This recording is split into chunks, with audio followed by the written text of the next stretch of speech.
매일 아침엔 굿모닝 앤 굿모닝 여러분들 주식 투자의 리드오프 굿모닝 식스입니다. 자, 주말 사이에 또 어떤 일들이 있었는지 확인하면서 오늘도 힘차게 하루 일주일 시작해 보도록 하겠습니다.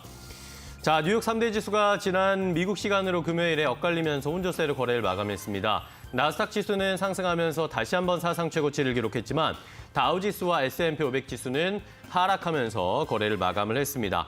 자, 일단 지난 주말에 가장 기대를 모았고 가장 중요했던 수치가 발표가 됐습니다. 기대를 모았던 8월 고용지표가 예상보다 크게 둔화하면서 투자자들이 약간 불안한 모습을 보였고요. 이런 것들이 시장의 혼조세로 나타나는 모습이었습니다. 자, 다만 이 조기 테이퍼링의 가능성이 희석된 점은 긍정적으로 좀 평가되는 양상이었고요. 자, 이외에도 기술주들이 좀 반등을 하면서 시장을 버텨주는 모습이었습니다. 자, 이러면서 나스닥 지수는 올해 들어서 35번째 다시 한번 사상 최고치를 경신하면서 시장을 이어가는 모습이었습니다. 자, 여기에다가 오늘이죠. 미국 시간으로 이제 월요일에 휴장이 좀 됩니다. 미국이 9월 6일 노동절 연휴로 일단은 휴장하는 상황이어서 미국의 방향타 없이 우리 시장이 또 어떻게 이번 주에 출발을 하게 될지도 자세하게 좀 살펴보셔야 되겠습니다. 자, 그럼 업종별로 흐름을 체크해 보겠습니다. 11개 업종 가운데 3개 업종만이 상승을 했고 8개 업종이 하락하면서 거래를 마감했습니다. 기술주들이 말씀드렸던 것처럼 반등이 나오면서 0.63% 상승했고 소재와 커뮤니케이션 sek터는 상승을 했지만 나머지 대부분의 업종이 하락했습니다. 유틸리티와 산업, 금융, 에너지 섹터가 일제히 하락하는 모습이었고요. 지난 한 주 동안의 주간 기준으로 봤을 때도 부동산 섹터가 일단은 가장 좋은 모습을 보여줬고 기술주가 최근에 다시 올라오면서 선방을 하고 있습니다. 1.89% 상승, 이외에도 헬스케어와 경기 소비재 섹터는 상승했습니다. 에너지 섹터도 이제 다시 상승세로 방향을 바꾸는 모습이었고 지난주에 전체적으로 봤을 때 소재와 금융 섹터만 약한 모습을 보여주는 시장이었습니다.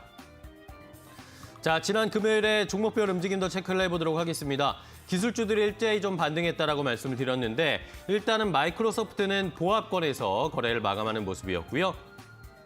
자, 다음은 애플이 역시 상승세를 이어갔습니다. 다시 한번 좋은 흐름을 나타내면서 0.42% 상승, 칩 관련 종목들도 엔비디아와 AMD 같은 칩 관련 종목들도 일제히 상승을 하면서 기술주의 반등세에 힘을 불어넣어줬습니다.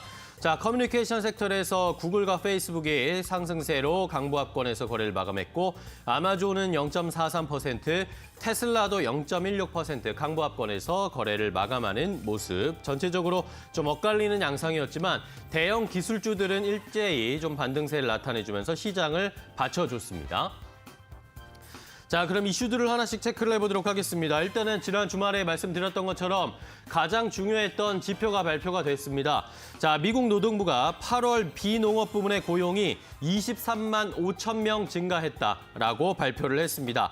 자, 그런데 이것이 시장이 예상했던 수치가 그래도 70만 명은 넘어가겠지, 72만 명 정도의 시장 예상치를 기대하고 있었는데 이것을 훨씬 미치지 못한, 절반에도 미치지 못한 숫자가 나왔습니다. 자, 6월과 7월 고용도 100만 명 내외로 상향 수정을 하기는 했지만 이 델타 변이의 여파가 본격적인 지표와 고용에 영향을 주고 있는 것이다. 이런 것들이 반영됐다라고 시장의 해석들이 나오기 시작하면서 불안감이 커지는 양상이었습니다.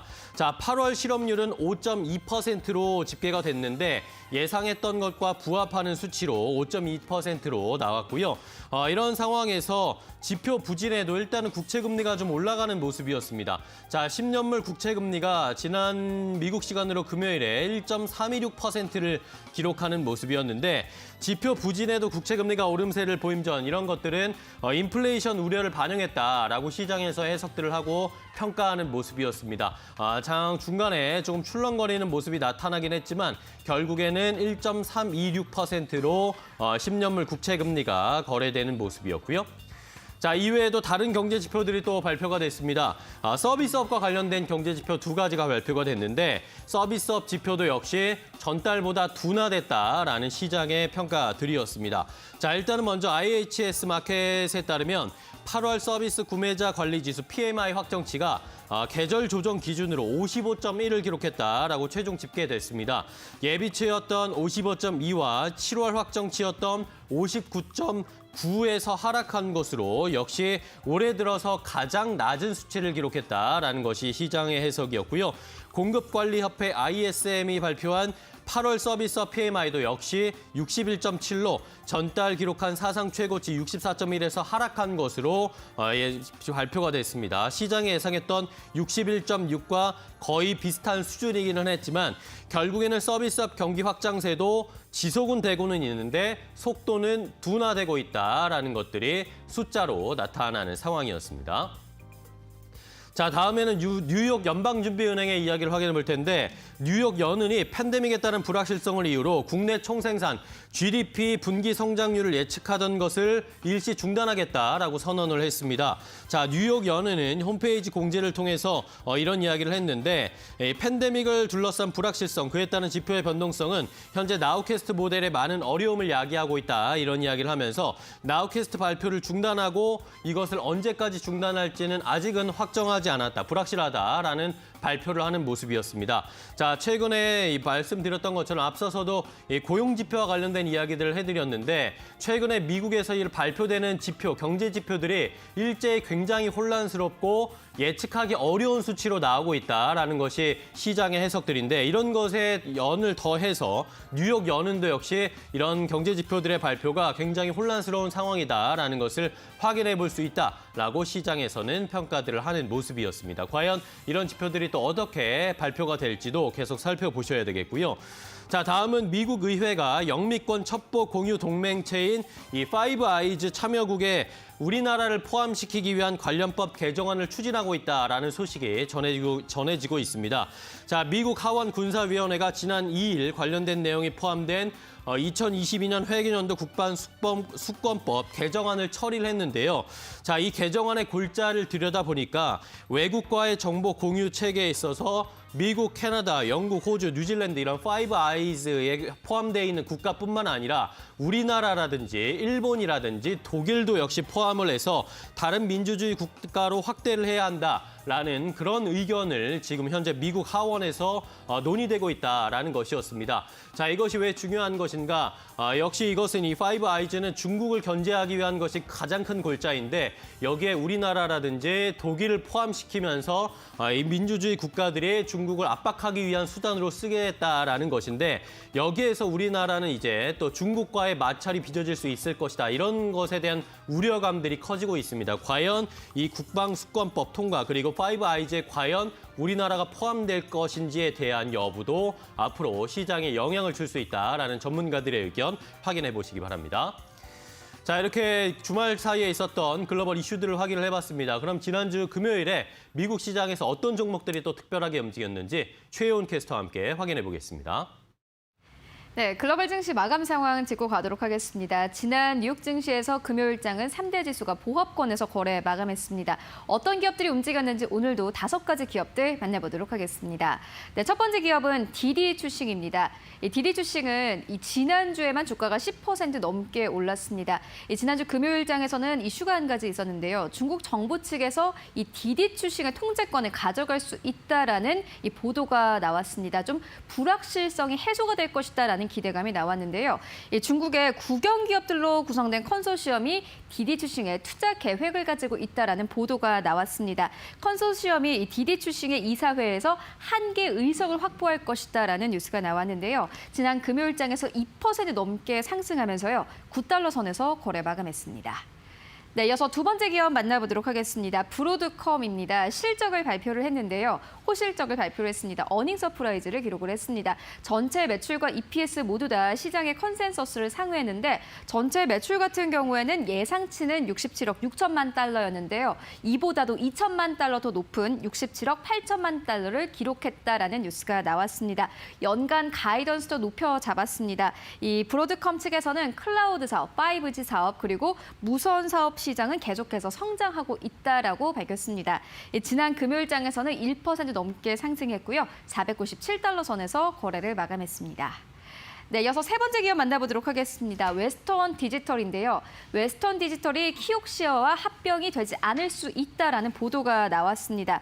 키옥시아 같은 경우에는 웨스턴 디지털과의 합병보다는 IPO를 더 선호하고 있는 상황이다라는 뉴스가 나왔는데요. 일본의 한 신문 측에서는요, 키옥시아가 이 총선 이후에 도쿄 증시에서 상장할 계획이다라고 보도를 했습니다. 특히나 일본 정부 측에서도 마찬가지로 키옥시아를 자국 반도체의 마지막 보루로 평가를 하고 있다라는 의견이 나왔는데요. 지난 금요일장에서 웨스턴 디지털은 보합권에서 거래 마감했고요. 61달러 선에서 거래를 마쳤습니다. 네, 이어서 네 번째 기업 만나보도록 하겠습니다. 알리바바인데요. 일단 악재가 하나 있었습니다. 현금 보유고의 3분의 1을 기부할 것이다라는 뉴스가 나왔습니다. 이 중국의 공동부유 10대 행동 추진 중 하나 때문이라고 하는데요. 다른 빅테크 기업들보다의 이 약속액보다 훨씬 더 많은 금액을 기부할 수 있다라는 뉴스가 나오면서요. 지난 금요일장에서는 1% 가깝게 하락을 했고 170달러 선에서 거래를 마감했습니다. 네, 이어서 마지막 기업 만나보도록 하겠습니다. 넷플릭스인데요. 넷플릭스는 지난주 금요일에 이 사인필드를 10월 1일에 공개를 하겠다라고 트윗을 남겼습니다. 이와 함께 주가가 상승 흐름을 보였는데 특히나 넷플릭스 같은 경우에는 15거래일 사이에 14거래일이 상승을 했기 때문에 사실은 이 하락폭을 키울 수 있었음에도 불구하고 이런 긍정적인 소식과 함께 상승 흐름을 보였습니다. 590달러 선에서 거래를 마쳤습니다. 네, 이렇게 5가지 기업들을 만나보고 왔는데요. 전문가의 시선은 어떨까요? SC 글로벌 센터의 김성규 소장 만나보도록 하겠습니다. 안녕하십니까? 네, 안녕하세요. 네, 지난 금요일장 뉴욕 증시 3대 지수 보합권에서 거래 마감했는데요. 오늘 우리 증시 영향 어떻게 보십니까? 네, 우리 시간으로는 토요일 새벽에 마감한 뉴욕 증시는 일단 고용 지표가 굉장히 부진하게 나왔고 그다음에 지표가 불확실한 것으로 말미암아 현재 혼조세로 마감했습니다. 나스닥은 최고가를 경신했는데 다우하고 S&P 500 지수는 일단 횡보하면서 굉장히 지리한 움직임을 보이고 있습니다. 현재 미 증시는 이 고용 지표, 특히 8월에 나왔던 이 고용 지표 때문에 굉장히 좀 혼란을 보여주고 있습니다. 일단 지표는 크게 부진하고 그다음에 임금 상승률이 굉장히 급등해 있는 상태이기 때문에 증시에 일단 악재로 작용할 우려가 있습니다. 현재 국내 증시는 글로벌 증시가 역시 혼조로 있기 때문에 이런 가운데에서도 여전히 상승해서 일단은 변곡점에 일단 도달했기 때문에 앞으로 증시 향방이 이번 주 중에 정해질 수 있어서 상당히 중요한 한 주가 될 것으로 보입니다. 현재 미 증시 같은 경우 뉴욕 연에서 일단 GDP 발표를 중단을 하겠다 그래서 나우캐스트가 일단은 여기서도 좀 혼조를 볼 것으로 보이고 앞으로 이것으로 인해서 금주부터 증시의 혼란은 상당히 가중될 것으로 보입니다. 현재 상태로 봤을 때는 일단은 여러 가지 원인도 있지만은 일단은 글로벌적으로 더 이상 호재가 없는 상태에서 그리고 지금 미국 내에서의 정부의 부채 상환 한도 상향이라든가 이런 여러 가지 이슈들이 있기 때문에 이러한 것들이 아직까지 해결되지 않은 상태라 상당히 혼조를 보이고 있는 것으로 보입니다. 이에 반해서 국내 증시는 역시 미국 쪽에 투자를 해놓은 자동차라든가 반도체 같은 것들이 역시 여기에서 좀 영향을 받을 것으로 보이고 특히 관련주들 중에서도 이 부품 관련주들이 상당히 영향받을 것으로 보입니다. 현재 미 증시 같은 경우는 연준이 이러한 고용 지표의 급락으로 인해서 테이퍼링을 9월에는 연기에 대한 발언을 좀 연기하지 않을까라는 우려가 나오고 있는 가운데 이로 인해서 증시는 상당한 기간 조정 가능성이 높아졌습니다. 이로 말미암아 국내 증시는 또 중국 증시가 현재 약세로 들어가 있고 또 중국 내부에서의 각종 규제안들이 지금 발표가 되고 있는 상태이기 때문에 하반기 수출 실적도 상당한 영향을 받을 것으로 보입니다.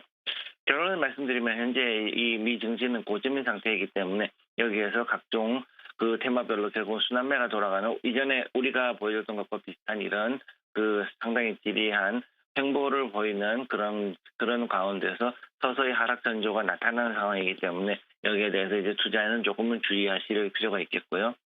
현재 국내 증시 같은 경우는 이번 주는 현대에서 나오는 H-Day, 하이드로젠 웨이브 같은 게 이제 내일 화요일에 이제 발표가 되고, 그 다음 수요일에도 현대 SK가 일산 킨텍스에서 하는 이런 수소 모빌리티 쇼 같은 각종 수소 관련 정책주들 이쪽에 관련된 행사들이 나오기 때문에 이런 관련주들에 대한 상승 가능성을 좀 더 눈여겨보실 필요가 있겠습니다.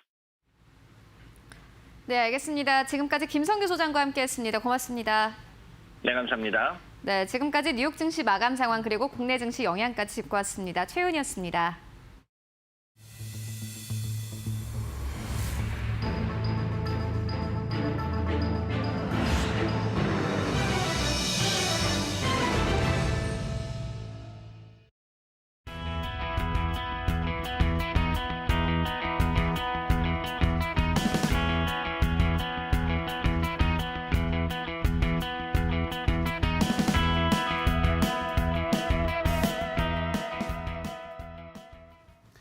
자, 이제 우리 시장에 한 걸음 더 깊이 들어가서 어떤 일들이 있었고 또 우리 시장에 어떤 영향을 줄지 확인해 보도록 하겠습니다. 왓츠업 시간인데요.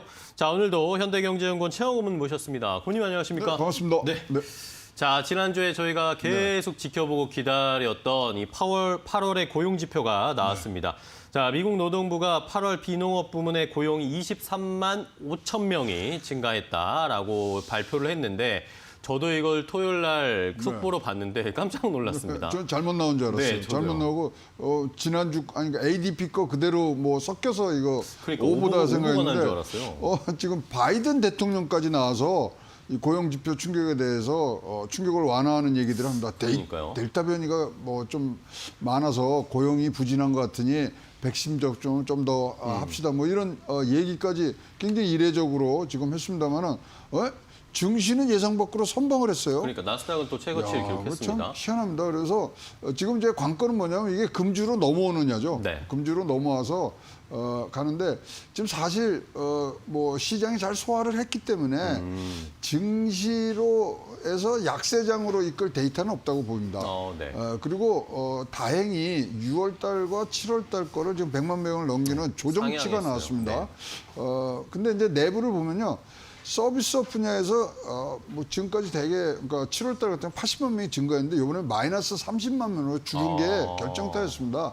그러니까 델타 변이가 이제 뭐 확장이 되다 보니까 대면할 수 있는 서비스업 접객업에서 사람을 굉장히 줄인 것 같고요. 그 뭐 그런 것들이 지금 어디까지 갔냐면 나 델타 변이가 많아갖고 나 일하기 싫어. 나 이제 일자리 안 나가. 네. 그게 560만 명이 지금 이번에 조사가 됐습니다. 따라서 이런 것들은 굉장히 좋은 뭐 나쁜 현상인데 그럼에도 불구하고 일시적이죠. 그래서 좀 다행인 것 같은데요. 그래도 뭐 참 이 좋은 소식이 하나가 실업률이 0.2% 하락한 5.2%가 됐어요. 5.2를 기록했습니다. 예. 미국 주가는요, 고용 숫자하고는 아무런 상관관계가 뭐 표면상으로 있는 것 같지만 그렇게 표면적으로 상관관계가 없습니다.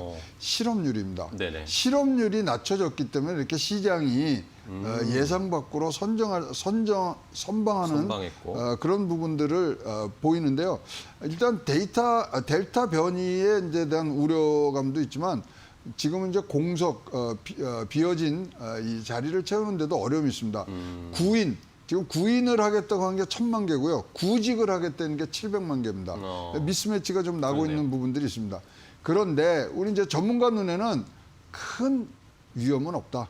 왜냐하면 1번 6월, 7월에 너무나 많이 했죠. 뭐 6월 달도 거의 100만 명, 7월 달은 100만 명 넘었죠. 그래서 착시 현상이 나올 수가 있고요.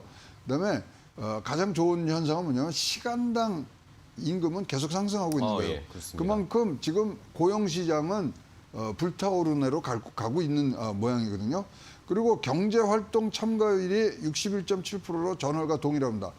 경제활동 참가율은 어떻게 하냐면 경제활동 인구를 분모로 놓고요. 실업자와 취업자를 위에다 분자로 놓고서 계산을 하는 거거든요. 네. 그게 변하지가 않았어요. 그렇다면은 충분히 서로를 뭐 상충하고 흡수할 수 있는 그런 숫자가 나왔기 때문에 굉장히 뭐 이런 부분은 큰 상승세에는 영향을 주지 않을 것 같고요. 네. 그 다음에 이제 아까 말씀드린 레저 적개업에서 80만 이상이 좀 줄어서 이거 일시적이거든요. 또 다시 풀면은 되기 때문에 그런 부분들에서 봤을 때는 뭐 크게 뭐 일시적인 걸로 한번 우리가 치부를 하고 가야 될 것 같은데 네. 그럼에도 불구하고 이거 숫자 이렇게 나온 상황에서 테이퍼링 못하죠. 그렇죠. 그래서 9월 달에 테이퍼링이 나올 수 있는 확률은 굉장히 이제 뭐 적어졌다 보고요. 그렇다면은 11월 달에 못 합니다.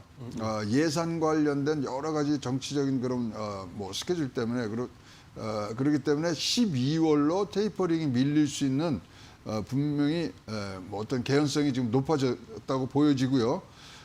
그러면 이제 앞으로 뭘 봐야 되느냐? 네. 첫 번째가 이번 주에 나올 신규 실업수당 청구 건수입니다. 왜 이게 중요하냐면요. 네. 9월 6일 날짜로 해서 그러니까 이게 정부에서 주는 연방정부에서 주는 실업수당이 끝났거든요. 이제 그 끝나죠. 끝났을 때 어떤 식으로 이거 반응을 할 것인가. 그래서 그게 굉장히 중요하고요. 그다음에 더욱 중요한 거는 이제 10월 초에 나오는 3분기 실적들. 그러면 이제 FOMC 봐야죠. 다음 주 거 이제 봐야죠. 그다음에 10월 초까지 실적 이렇게 보면은 자, 이거는 뭐를 얘기를 하냐면 자, 이 10월 그러니까 9월 한 달 동안은 굉장히 횡보할 수 있는 부분들이 굉장히 큽니다. 근데 저는 지금 가장 중요하게 보는 거는 ECB가 이제 다음 주에 이제 또 회의를 해요. 거기서 유럽에서. 완화 정책은 아마 테이퍼링 같은 걸 나온다 그랬거든요. 만약에 그게 나오면 달러가 약세로 갑니다. 네네. 약세로 가면 우리나라한테는 굉장히 좋은 호재다. 거죠. 예. 그래서 여러 가지가 있는데 일단 뭐 다시 종합을 하자면 약세장으로 가는 데이터는 아직 없다. 네. 그리고 횡보장을 할 수 있는 부분들이 봐야 되고 달러 약세가 얼만큼 약세가 되는지를 우리가 지켜봐야 되는 그런 9월의 첫 주가 되겠습니다. 네. 자, 일단 말씀해 주신 것처럼 뭐 고용 지표가 우리의 예상과는 전혀 다르게 나왔는데 일단은 이렇게 되니까 자연스럽게 테이퍼링은 좀 더 밀려날 수밖에 없을 것이고 말씀해 주신 것 그리고 뭐 지난주에 고용 지표가 발표되고 나서 달러가 급격하게 좀 내려가는 모습이 나타났습니다. 그러다 보니까 아무래도 외국인들이 우리 시장에 들어올 수 있는 여력은 조금 더 생길 수 있지 않을까라고 하면서 이번 좀 기대를 해봐야 되겠는데요. 어쨌든 간에 파월 의장은 테이퍼링의 브레이크에 발은 올려놓은 건 맞습니다. 네네. 그래서 그걸 밟을지 세게 밟을지 천천히 밟을지 요것은 한번 이런 숫자들을 보시면서 체크해 나가셔야 될 것 같습니다. 네. 자, 일단은 뭐 브레이크에 발을 올려놨지만 이 고용 지표가 확인이 안 됐기 때문에 예상했던 것보다 좋지 않게 나왔기 때문에 좀 더 바의 브레이크를 밟지 않지 않을까라는 생각은 좀 드는데 앞으로의 추이를 좀 계속 지켜보도록 하겠습니다. 일단은 고용 지표 그렇게 또 시장에 큰 영향을 주지는 않을 것이다. 이미 좀 반영이 된 부분이 있기 때문에라고 해석을 해주셨습니다. 자, 그럼 또 셀러본 말했지로 바로 이어가겠습니다. 지난 주말 사이에 또 경제계 인사들은 어떤 말을 했는지 강민정 캐스터와 함께 확인해 보겠습니다. 안녕하세요. 셀럽은 말했지 강민정입니다. 오늘도 저와 함께 3명의 경제계 셀럽들 만나보도록 하겠습니다. 자, 8월 한 달간 일자리가 70만 개 이상 늘 거라고 예상했었는데 막상 뚜껑을 열어보니까 23만 5천 개에 그쳤습니다. 여기에 대해 알리안츠 수석 고문은 뭐라고 평가했을까요? 자, 모하메드 엘 에리언이 그의 이름입니다. 자, 수정치가 긍정적이다라고 말을 하면서도요. Big surprise, 저는 깜짝 놀랐고 very disappointing, 아주 실망스럽다라고 이야기를 했습니다. 그러면서 스태그플레이션에 대해서도 이야기를 하고 있습니다. 저성장 고물가, 즉 성장률이 낮은데 인플레이션은 계속되는 상황을 이야기하고 있는 건데요. 유럽에서도 이 스태그플레이션이 경제의 또 다른 위협으로 떠오르고 있다고 하는데 그럼 심층적인 이야기 계속해서 스튜디오에서 나눠보시죠. 네, 첫 번째 인물은 엘 에리언입니다. 알리안츠 수석 고문이 이야기를 했는데 미국에서 뭐 일단은 고용 지표 나온 것을 두고 여러 가지 해석들이 있었는데 엘 에리언 같이 스태그플레이션 이야기도 좀 하더라고. 임금이 계속 올라가고 있는 것에 대해서는 좀 걱정이다라는 의견들도 있던데요. 스태그플레이션 이제 이 실업이 뭐 높아지면서 물가까지 높아지는 그런 스태그플레이션이 온다는 얘기가 이제 자연스럽게 나왔고요. 이런 부분들을 이제 잠시시키기 위해서는 일단 기업들 실적이 좋아야 되는 부분들이 네네. 지금 나오는데 2분기에 실적이 너무 좋았죠. 네. 그러니까 3분기에는 상대적으로 이게 약해질 수밖에 없기 때문에 스태그플레이션이 어떤 힘을 얻어가는 부분들이 있습니다만은 지금 실업률에 관해서는 지금 굉장히 잘 뭐 선방을 통제를 했으니까. 한다 그러면 이상하지만 하여튼 잘 되고 있는 부분들이 있고요. 지금 이런 인플레이션이 그래도 저 실업률이 이제 3.4, 3.5까지 내려와줘야 되는데 안 내려와지는 거는 완전 은퇴하신 분이 너무 많아요. 이번에 보니까 아예 이제 뭐 이번 이 팬데믹을 통해서 잠깐 뭐 실업의 상태가 간 게 아니라 나 은퇴해요. 이 아예 부분들이 250만에서 지금 350만까지 지금 생각을 하고 있거든요.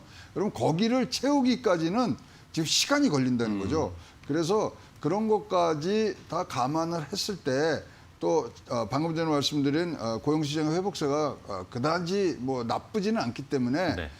스태그플레이션까지는 갈 여력은 없습니다만은 그래도 스태그플레이션에 대한 경계의 플래그는 지금 올려졌다고 보여집니다. 네. 자, 경제 지표에 대한 해석들도 여러 가지가 나오고 있는데 미국의 경제 지표의 단순히 숫자로만 해석할 수 없는 내용들이 그 안에 굉장히 많이 좀 포함이 되어 있습니다. 최영우 문가도 그 이면도 함께 짚어봤고요. 자, 다음 셀럽의 이야기 또 확인해 보겠습니다. 강민정 캐스터 두 번째 인물은 누구죠? 네, 두 번째 셀럽은 월가 애널리스트입니다. 최근 스마트카에 대한 관심이 뜨거운데요. 이 시티그룹에서는 어떤 종목을 통해서 스마트카에 투자할 수 있는지를 알려주고 있습니다. 시티증권의 애널리스트 아터 라이의 이야기 들어보도록 하겠습니다. 먼저 엔비디아 이야기를 하면서요. In-Vehicle Computer Platform, 차량용 컴퓨터 플랫폼이 이 미국 전역에서 널리 사용되고 있는 반도체 칩 업체다라고 이야기를 했습니다. 자, 다음 종목도 만나보시죠. 두 번째 종목은 KLA입니다. 이 종목 역시 자동차 산업에서 8 빌리언, 매출이 80억 달러가 나오고 있는데 전체의 5에서 10%를 차지한다라고 이야기했습니다. 이 외에도 자동차 완성업체 중에서는 GM을 이야기했더라고요. 그럼 이 종목 가운데 고문님의 탑픽은 뭘지 궁금하시죠? 다시 한번 스튜디오 연결해 보겠습니다. 네, 자, 두 번째 이야기는 뭐 역시 스마트카, 뭐 전기차, 수소차 같은 앞으로의 미래카에 대한 이야기입니다. 지난 금요일에 우리 시장에서도 뭐 LG그룹주들이 또 네, 애플 그렇습니다. 이야기가 또다시 부각이 되면서 상승을 하고 있는데 미국에서는 어떤 종목들을 좀 보고 계세요? 미국에서 이제 스마트 카라고 얘기할 때는 커넥티드 카입니다. 뭐 이게 자율주행하고 이런 게 아니라 그래서 지금은 우리가 생각하는 게 인베이클 인포테인먼트라 그래서 거기에 자동차 안에서의 어떤 컨텐츠를 주는 것들이 스마트 카라고 생각하는데 스마트 카는 스마트폰에서 스마트 카로 와서 스마트 홈으로 가는 중간 기착지인데요. 커넥티드입니다. 그러니까 네트워크 접속이 가능하고 무線통신에서 내부 외부 다 이것들이 가능한 것을 하는데 뭐 자동차 종류를 스마트 카라고 하는데 스마트 카는 결국은 어디를 들어가야 되는 헤드가 되냐면요. 스마트 홈의 브레인 역할을 하는 게 스마트 카가 되는 게 앞으로의 미래 기술의 진전 방향입니다.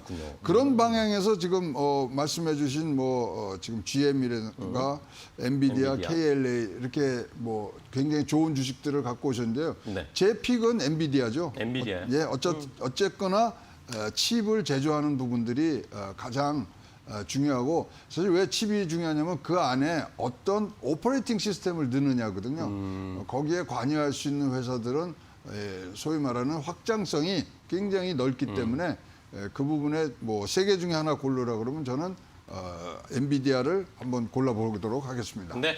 자, 스마트카라고 하면 커넥티드 카이고 그중에서 핵심은 역시 칩을 생산하고 거기에 또 어떤 내용들을 담느냐, 어떤 시스템을 담느냐가 가장 중요하다. 엔비디아 최근에 주가도 계속 상승세를 보여주고 있는데 앞으로도 한번 기대를 해보도록 하겠습니다. 자, 마지막 셀럽 이야기 확인하겠습니다. 강민정 캐스터 전해주세요. 네, 코로나 시국이긴 하지만 우리 시장은 항상 경기 재개를 기대하면서 수혜주를 물색하고 있습니다. 이제는 클리닝 그리고 소독업체들의 그 시선이 쏠리고 있는데요. RBC의 이야기 들어보도록 하겠습니다.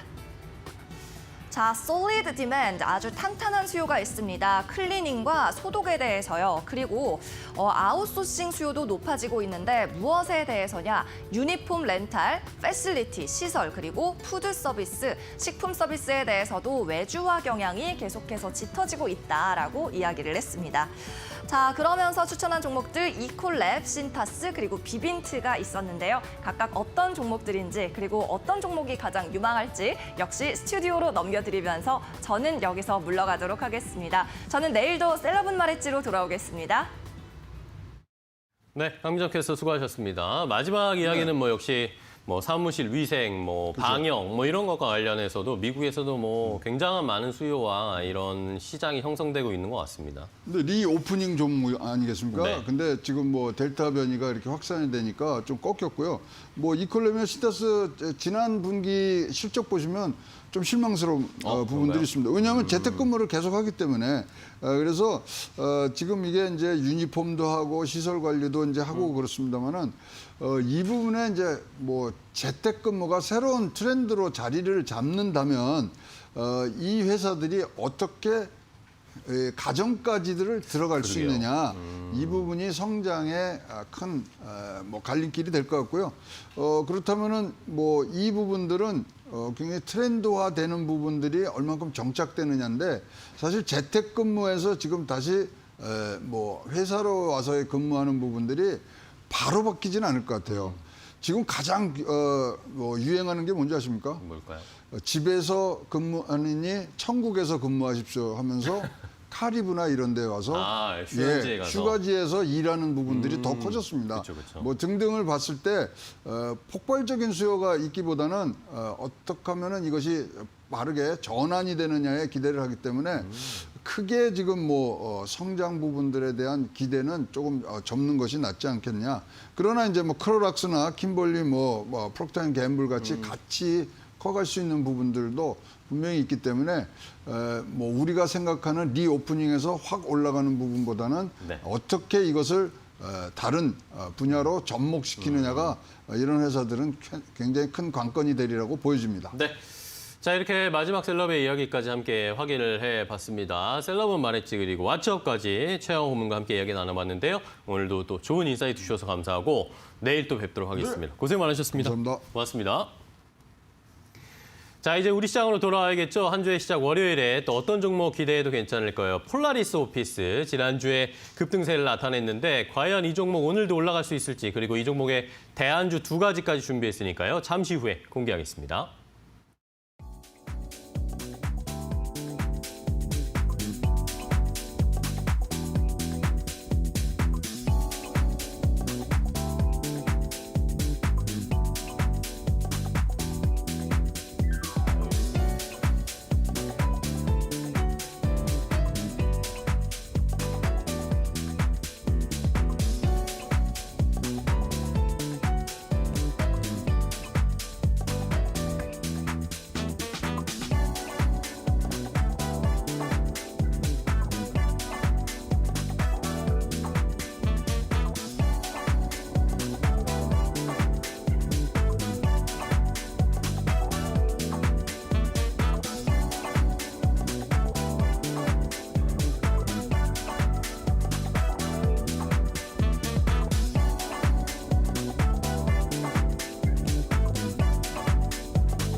자, 오늘 기대해도 괜찮을 종목은 바로 폴라리스 오피스입니다. 폴라리스 오피스 지난주 금요일에 10% 넘게 급등세를 나타낸 상황이었는데요.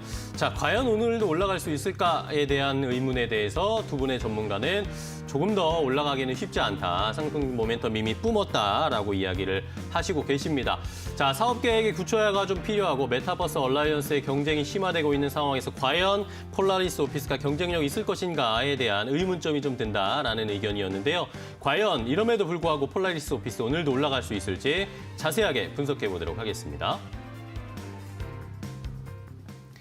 자, 오늘 기대해도 괜찮아는 두 분과 함께 이야기 나누겠습니다. 레몬 리서치의 김민수 대표 그리고 DB금융투자 강남금융센터의 김병수 PB 모셨습니다. 두 분 안녕하세요. 반갑습니다. 자, 폴라리스 오피스가 지난주에 또 급등세가 나왔습니다. 뭐 여러 가지 이야기들이 섞여서 나오던데 뭐 가입자가 전 세계로 봤을 때 1억 명이 넘는다. 뭐 메타버스 OTT 플랫폼으로 진화한다. 뭐 여러 가지 긍정적인 이야기들이 나왔는데 두 분은 또 별로 그렇게 앞으로 추가적인 상승은 힘들 거라고 보고 계시네요. 김병수 PB님부터 오늘 설명해 주실까요? 먼저 말씀을 좀 드리겠습니다. 폴라리스 오피스 이거 핸드폰에 아마 다 있으실 겁니다. PDF 파일이나 한글 파일 또는 MS 워드 파일을 서로 호환하면서 볼 수가 있는 건데요. 전 세계 243개국에서 동의되고 1억 명 이상이 사용한다고 네. 알려져 있습니다. 뭐 인터넷이 되는 그 나라는 모두 다 이걸 사용할 수 있다라고 보시면 좋을 것 같은데 금요일에 기사가 나온 게 있습니다. 유화증권에서 나온 레포트와 함께 폴라리스 오피스가 조금 급등을 보였는데요. 요 메타버스 얼라이언스를 먼저 말씀을 드리겠습니다. 뭐 정부 정책 주도적으로 이런 메타버스 얼라이언스 동맹을 맺은 200개 이상의 업체들이 참여한 건데 요쪽 정부 뉴딜 정책의 일환입니다. 거기에 선정이 되면서 요 폴라리스 요 오피스 회사 요 업종 자체가 쇼핑몰 또는 OTT에 또 NFT, 메타버스까지 해서 통합 플랫폼으로 기대할 수가 있겠다라는 그 레포트가 함께 나오면서 급등을 보여줬는데요. 네. 먼저 이거보다는 이제 폴라리스 오피스가 조금 많이 확대된 이유는 코로나19가 결국 장기화되어서 비대면 또는 재택근무의 활성화로 이런 요 오피스 이 뭐라 표현해야죠? 요 플랫폼 같은 게 많이 사용이 됐다. 핸드폰으로도 기사를 읽어야 되고 또는 메일이 왔다 갔다 할 때도 노트북에서 왔다 갔다 하기 때문에 그렇게 되면서 사상 최대 실적이 나오게 되었고 결국에 요걸로 인해서 많이 관심을 받게 된 와중에 메타버스 얼라이언스라는 기사와 함께 앞으로 발전이 기대된다라는 기사입니다. 시총이 굉장히 좀 작은 편입니다. 1,000억 미만이기 때문에 그러니까요. 조금 이런 그런 호재성, 테마성 또는 기사에 많이 좌우되는 것이 있기 때문에 분명 업종은 좋고 이 회사 자체도 일을 굉장히 잘하는 회사라고 말씀드릴 수 있지만 주변의 외부 요인에 의해서 많은 급등이 변할 수가 있기 때문에 조금 더 자세한 분석이 필요하지 않을까라고 해서 좀 긍정적이지 않은 시각이다라고 말씀을 드리고 싶습니다. 네, 부정적이라기보다는. 네. 네, 부정적이라기보다는 긍정적인 것들이 좀 부족하다라는 의견을 주셨고요. 자, 폴라리스 오피스 뭐 주가의 차트 흐름을 봐도 이런 뭐 이슈가 나올 때마다 한 번씩 급등한 다음에 쭉 빠지고 또 급등한 다음에 쭉 빠지고 이런 패턴이 나오는데 뭐 그것과 괴를 같이 할 수도 있을까요? 김민수 대표님 어떻게 보세요? 네, 이상입니다. 네. 그래서 예. 글로벌 1억 명이 넘는 가입자 수를 갖고 있다라고 하게 되면 지금 하는 비즈니스가 나도 플랫폼 기업이다라고 카카오, 네이버를 따라가겠다. 네. 라고 야심차게 보여줬던 여러 가지 사업 계획들은 일단 긍정적이라고는 보여지겠죠. 이렇게 하겠다라는 쪽인데, 근데 거기다가 이제 1억 명 이상 가입자를 갖고 있다 보니까 할 수 있는 게 또 하나 수익 모델인데요. 지금 보게 되면 무료가 절반, 유료가 절반이라고 합니다. 근데 그 중에서 무료 쪽은 광고 수익, 유료는 아무래도 받을 수 있는 어떤 구독료 이런 쪽으로 나가고 있는데. 그거에 비해서는 실적이 생각보다 그렇게 크게 좀 좋지 못하다는 게 일단 눈에 띄는 상황들이고요. 거기다가 이제 또 좋은 건 다 한다고 합니다. 네. 특히 앞서 말씀하셨던 메타버스 얼라이언스도 합류를 하는데 200개가 넘는 기업 중에 하나다라고 하게 되면 아직 잘 모르겠습니다. 그쵸. 뭔가 성과를 더 내야 될 것 같고요. 그 밖에 또 최근에 인기 있는 대표적인 서비스, 뭐 OTT 서비스라든가 카카오 같은 메신저도 하겠다. 그리고 또 커머스도 추가하겠다. 그리고 또 NFT라고 네. 하는 이 거래도 같이 추가하겠다. 최근에 트렌드 다 들어가 있는 상황들이죠. 네. 그래서 즉 플랫폼 기업에 맞게 그에 따른 여러 가지 사업 방향을 틀었다는 쪽은 긍정적일 수 있는데 이제 틀어서 앞으로 하겠다는 거죠. 지금 하고 있다가 아니라 그런 상황이라고 하게 되면 앞으로 이런 사업을 변화를 했었을 때 들어갈 수 있는 신규 사업에 어떤 들어갈 비용들이 충분한가에 대해서는 아직 대답을 좀 못하고 있습니다. 그러면 그에 따른 뭐 시비 발행이나 뭐 증자나 여러 가지 또 자본을 좀 확충해야 일을 또 할 수 있는 상황들이 아닐까 생각되고 있는데 그런 쪽에서 실적은 그동안 흐름을 보다 보니까 상당히 부진했었죠. 매년 그러게요. 적자를 기록하다가 이번에 2분기에 흑자 전환했다. 전환했네요. 예, 이게 의미가 있겠다라고 바라보기에는 아직은 좀 규모나 여러 가지 변화가 좀 위축되어 있는 상황들이기 때문에 지속적인 흑자 전환이 가장 더 필요하겠죠. 이 부분 여러 가지 생각할 게 많다라고 하게 되면 여기서 맘 놓고 주가가 더 갈 것이다라고 바라보기에는 조금 더 어떤 체크할 게 더 많다라고 바라보고 있습니다. 네, 좋습니다. 자, 폴라리스 오피스 두 분 다 일단은 뭐 지난주에 한번 시세를 분출했는데 추가적으로 상승이 좀 그렇다. 메타버스, 뭐 NFT 뭐 좋긴 좋은데 뭐 그래서 어떻게 할 것인가에 대한 그런 구체적인 그림이 나오지 않는 이상은 단발적인 그런 테마에 좀 불과할 거다라는 그런 의견을 좀 주셨습니다. 자, 이렇게 저희가 전해드리는 방송 내용은요. 시청자 여러분들의 투자에 참고가 되는 내용 알려드리는 겁니다. 최종 투자 판단과 결정은 시청자 여러분들께서 직접 내리셔야 한다는 것은 다시 한번 강조드리겠습니다. 자, 그렇다면 폴라리스 오피스 말고 이것과 연관해서 그러면 우리가 시각을 좀 넓혀서 다른 대안주를 투자하고 또 견실한 기업을 좀 찾아보는 게 좋지 않겠나 싶습니다. 두 분이 대안주 하나씩 가지고 오셨는데요. 과연 어떤 종목 가지고 오셨을지 화면으로 먼저 공개하겠습니다. 자, 폴라리스 오피스의 대안주 두 가지 소개해드리도록 하겠습니다. 자, 폴라리스 오피스처럼 이 소프트웨어 플랫폼 다른 더 견실한 종목을 살펴보자라는 의견으로 한 분이 엠로를 가지고 오셨고요. 자, 메타버스 좋긴 좋은데 그럼 메타버스 실질적으로 보여줄 수 있는 실질적인 사업을 하고 있는 종목으로 위즈윅 스튜디오를 살펴보자라는 의견을 주셨습니다. 엠로와 위즈윅 스튜디오 어떤 종목이 더 대안주로 좋을지 비교 분석해 보도록 하겠습니다. 자, 일단은 먼저 이 소프트웨어 플랫폼으로서의 이 폴라리스 오피스 다 말고 연관해서 또 다른 종목 엠로를 가지고 오신 김민수 대표님의 의견부터 좀 들어보겠습니다. 네, 엠로는 참 좀 잘 못 들어본 회사시죠? 네, 좀, 네. 약간 좀 올드한 느낌도 나지 않나요? 뭐 장로 같은 예. 죄송합니다. 예. 그런 쪽에서 엠로라는 회사는 코넥스에서 이전 상장된 회사인데요. 그렇게 오래되진 않았지만은 지금 실적과 함께 성장성은 꾸준히 보여주고 있다라는 네네. 쪽에 말씀을 드리고 싶은데 저희가 보통 얘기하는 SCM이라고 하는 그러니까 즉 공급망 관리와 관련된 소프트웨어의 강자라고 볼 수 있는데 네. 이 SCM 솔루션에서 국내 1위입니다. 그 정도의 지위를 차지한다는 게 먼저 눈길이 가고 있고요. 어떤 공급하는 회사만 본다고 하더라도 그냥 작은 회사가 아니다라고 느끼는 게 대기업 쪽에 삼성물산, 현대차 그리고 또 공기업 쪽에서는 한국전력, 뭐 인천국제공항 지금 화면에 네. 뭐 이렇게 많습니까? 그러게요. 이런 쪽에서 한 280개의 기업 쪽에서 1000건 이상 솔루션을 공급했다라고 하게 되면 그 지위는 저희가 알게 모르게 인정을 받는 상황이 아닌가 싶고요. 그러네요. 또 약간 B2B다 보니까 저희가 이렇게 못 느껴도 충분히 그 역할을 잘 하는 회사다라고 바라보고 있는데 여기서 주요한 수익 모델을 보게 되면은 이제 보통 그 납품을 해서 SCM을 납품을 하게 되면 그걸로 끝이 아니라 이제 용역이나 기술료, 또 클라우드 사용료까지 받게 됩니다. 그만큼 또 매출이 커지면 커질수록 그에 따른 추가적인 수익을 발생할 수 있는 모델들이 더 꾸준히 나올 수 있다는 관점 쪽에서 유지 보수 관련된 수수료도 충분히 있다고 봐야 될 것 같고요. 게다가 또 최근에 동향을 보게 되면 디지털을 좀 기업들이 강화하는 추세죠. 그러다 보니까 보통 뭐 재무나 뭐 ERP 같은 백오피스를 계속 쓰는 상황들 쪽에서 이런 SCM 같은 경우도 계속 자체적으로 하기보다는 외주를 통해서 시장을 좀 더 탄탄히 만들어가는 그런 구조라고 하게 됐을 때는 오히려 기대감이 좀 더 높다고 봐야 될 것 같고요. 그런 측면으로 봤을 때 작년 실적 같은 경우가 매출액이 448억, 한 35% 이상 늘었고요.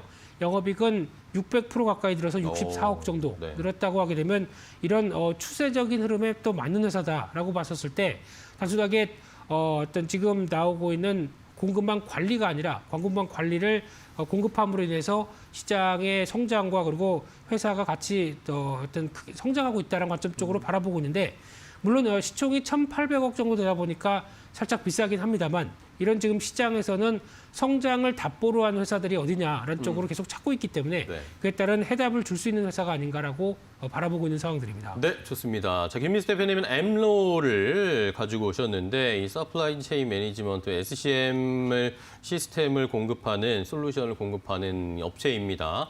이러다 보니까 뭐 영업이익률이나 마진율이 굉장히 좀 좋을 것 같다라는 생각도 드는데 살펴보니까 계속 영업이익률도 점점 높아지고 있네요. 처음에는 뭐 3%, 8%, 작년에는 8%대였는데 올해는 13%, 17%대까지는 될 것 같다라는 그런 예상치들이 나오고 있습니다.